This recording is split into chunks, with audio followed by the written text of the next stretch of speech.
Sorry. And I'm going to talk today on the PTSI. I do a lot of work with complex PTSD, and that is not a nice euphemism for borderline.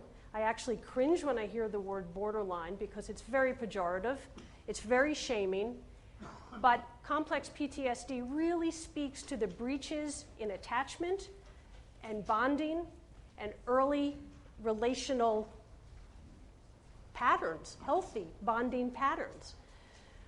And so when I started doing the CSAT and came to find about the PTSI, I was in heaven because that, along with some other assessment tools, but this PTSI was a wonderful way to really gauge some of what I had wanted to speak about with my clients, not because I'm telling them they had some trauma, but because they're coming to me saying, I'm anxious and I want to throw up and I'm freezing, as in I'm frozen, as in I don't want to look at my partner, I don't want to have sex, I'm running from the room screaming, and they walk in the office and they'll say to me, but I don't know what's wrong. And they have that trauma stare. You all know what it looks like. The whites of their eyes, I mean, it is.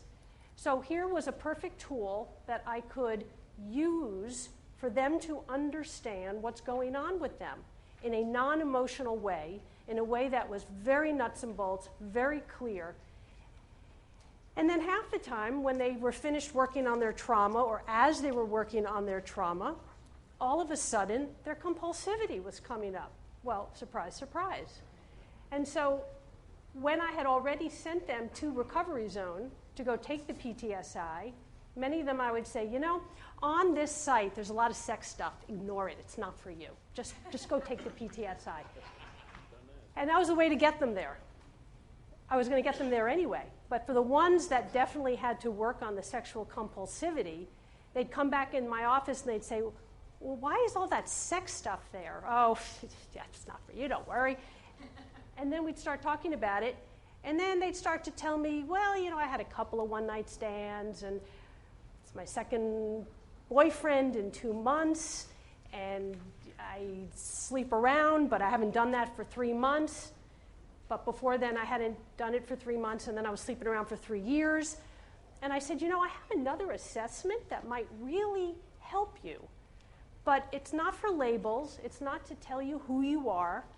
It's just to maybe help you understand your patterns. And, oh, by the way, those patterns that we've been working on in trauma may have something to do with your behavior today. I don't know, but maybe we can take a look at this.